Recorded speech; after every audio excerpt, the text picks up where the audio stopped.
네, 수고하셨습니다. 다음은 김용민 위원님 질의하시겠습니다. 네, 경기 남양주병 출신 김용민입니다. 중앙지검장님, 네.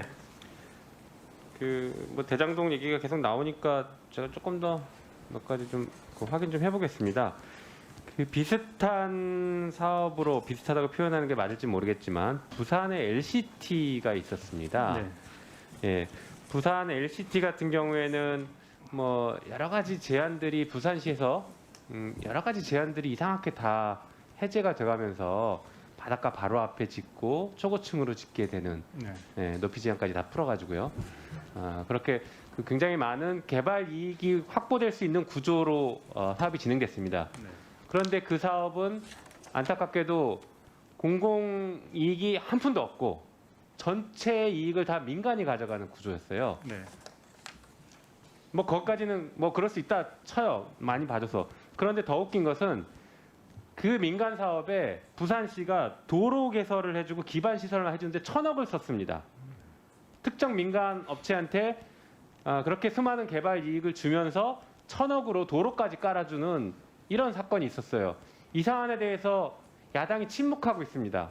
그리고 이 사안에 대해서 지금 배임이다 누가 하나 얘기하고 있지 않거든요.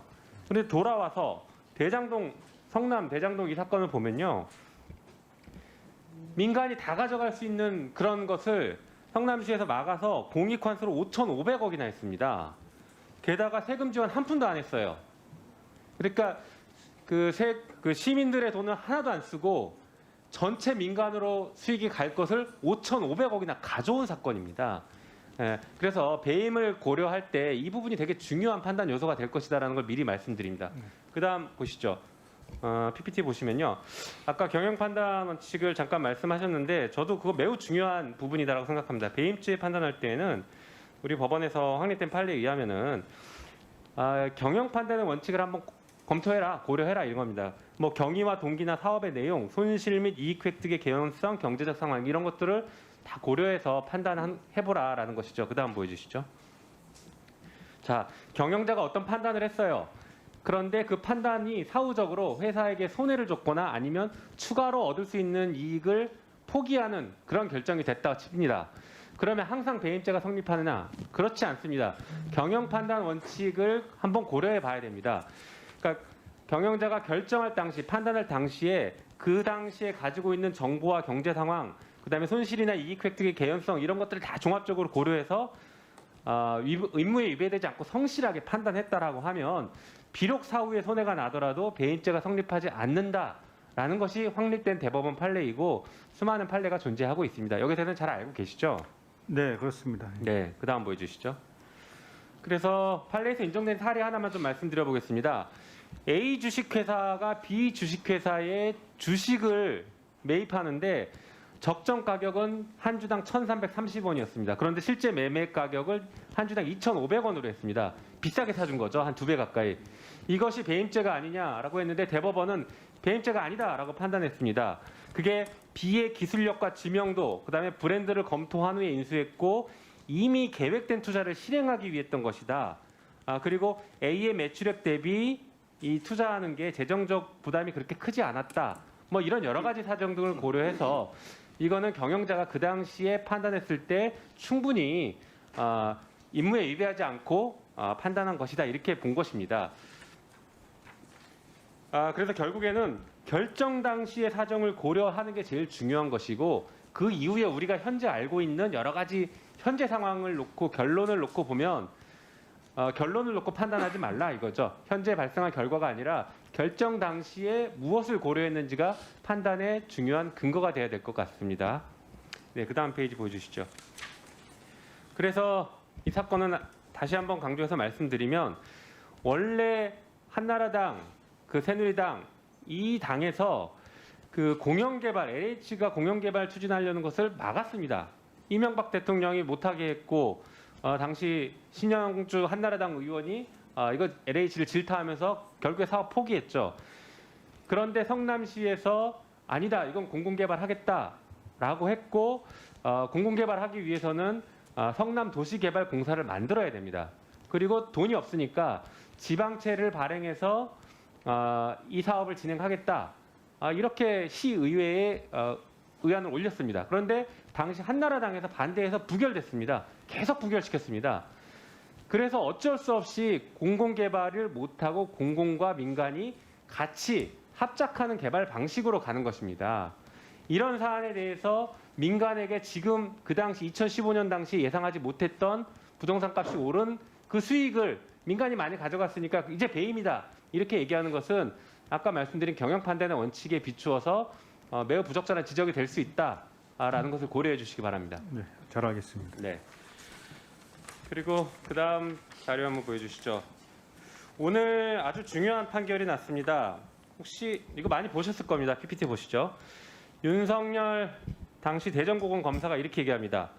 검사가 수사권 가지고 보복하면 그게 깡패지 검사입니까? 아주 유명한 말이죠. 당시에 많은 국민들이 저 말 맞다, 속 시원하다 이렇게 얘기했습니다.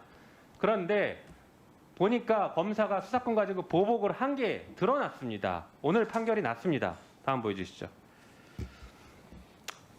서울시 공무원 간첩 조작 사건입니다. 서울시 공무원 간첩 조작 사건에서 유우성 씨에 대해서 2010년에 이미 기소유예가 된 사건이 있었습니다.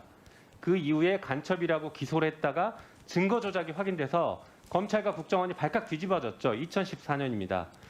2014년 2월에 증거 조작이 확인돼서 발칵 뒤집어지고 그렇게 되니까 중앙지검의 탈북자 단체가 중앙지검에다가 예전 2010년에 기소유예됐던 별개의 사건을 갑자기 고발을 합니다. 그러니까 거기에 화답하듯이 중앙지검은 사건이 있던 동부지검에 야 이거 사건 빨리 제기해서 이송해달라 이렇게 요청을 합니다.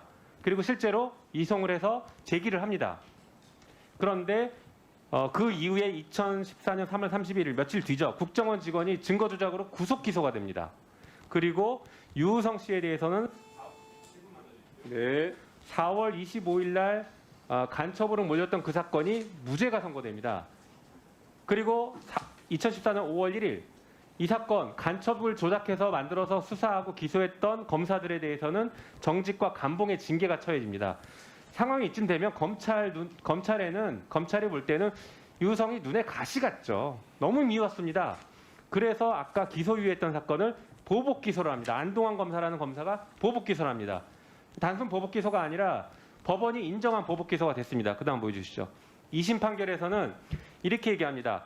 검사의 통상적이거나 적정한 소추재량권 행사라고 보기 어렵다. 어떠한 의도가 있었다고 보여진다. 공소권을 자의적으로 행사한 것으로 위법하다. 소추재량권을 현저히 일탈했다. 이렇게 하고 있습니다. 다음 보여주시죠. 오늘 대법원에서 그 판단이 맞다라고 해서 공소권 남용을 대한민국 최초로 인정한 사례가 됐습니다. 자 여기까지는 좋은데 그럼 보복 기소한 이 검사 처벌돼야 되는 거 아니겠습니까? 어떻게 생각하세요? 제가 보고받기로는 오늘 공소기각 최종 확정된 걸로 보고받았습니다. 이 사건이 애당초 1심에서 유죄되었지만 오늘 공소기각으로 확정되었다고 보고받았습니다. 종래 외국환 거래법 위반으로 기소유예 처분된 사건이 제기돼서 이제 기소됐다가 1심 유죄, 이제 공소기각으로 나중에 최종 확정된 것으로 알고 있습니다. 이 부분에 대한 이제 사후 평가 문제는 저희 대검 훈령에도 사건 평정 규정이 있습니다. 공소기각 경우에도 무죄 준해서 사후에 평정 대상입니다. 그래서 대검에서 잘 판단하리라 봅니다. 단순히 사건 평정을 하라는 의미가 아니라 네.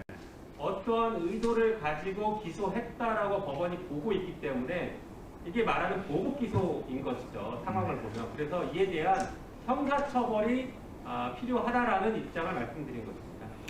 예, 제가 이 자리에서 그 사안에 대해서 그 검사가 잘못 기소한 부분이 뭐 직권남용이나 어떤 형사적으로 죄가 된다라고 단정할 수는 없지만 한번은 리뷰할 필요는 있다고 봅니다. 예. 네, 수고하셨습니다. 다음